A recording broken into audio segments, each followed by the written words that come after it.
I would say I was always I call it a great listener and note taker. All the years of my previous companies, I was involved with metalwoods, you know, and fairways and irons, and wedges were just part of the set sort of thing. But then all of a sudden, I was presented with the opportunity to take a lot of my past collections and all my working with tour players that I've had, and all of a sudden they said, okay, well, we would like you to come up with a series of wedges. And wedges always fascinated me because over the years, when I grew up, pitching wedges were probably in that 50, 51 degree range. All of a sudden, they're all the way down to 46 now.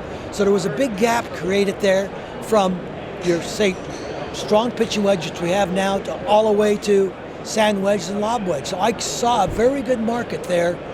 Not so much a market, a very good challenge for me to help provide wedges, not just for tour players, to help them shoot lower scores, but also for the average weekend golfer to help him play the game with a little more enjoyment. That was my main desire. So that's why I really concentrated on wedges for the right bounce, right loft combinations, the right different grind combinations to help them play the game to the best of their abilities.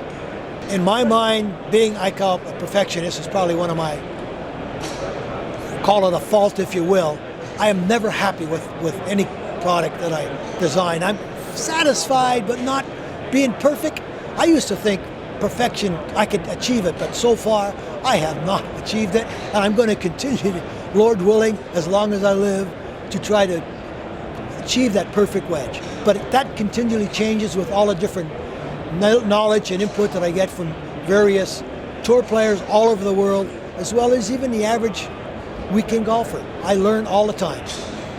I like to call the PGA Tour probably my R&D department. I have a great R&D department inside Carlsbad, but the PGA Tour is my actual hands-on R&D department. All I do, I listen, I take notes, I watch, I get all the information from the various courses they play, different types of shots they want to hit, and I take all that information and I'll make many prototypes, take it back out on tour, let them try it, and then it's I hate to use the word trial and error, it's called more a lot of research. Research and development is what I would call it, working with tour players, and then I go back to the drawing board and I finally try to achieve that perfect wedge, which I'm still striving for. What I really did with the SM4s, what we really tried to do, I've always looked at profiles. To me, was a very important design characteristic. Has to look good sitting behind the ball. Gives that style of confidence. Then I turned around and have I would call the right loft, bounce, and grind combinations to help accommodate all the courses, not just the course you're going to play, your own particular course, but courses I would like to say probably for all over the world, which we've tried to do with a mid-bounce, low bounce, and high bounce options and different grinds. And also, I've really worked hard at the face and the scoreline pattern. We've come up with a 17-groove scoreline pattern.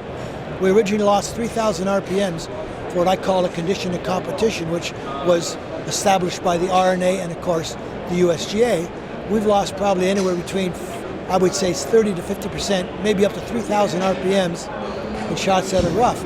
So we're able to regain probably 1,000 of that we achieved back with this new 17-groove combination. And these grooves, it's a patented process. We mill the face perfectly flat, which gives a little texture on the face for, I call it the maximum spin for those partial shots. Plus, we have a scoreline pattern with a patented cutter.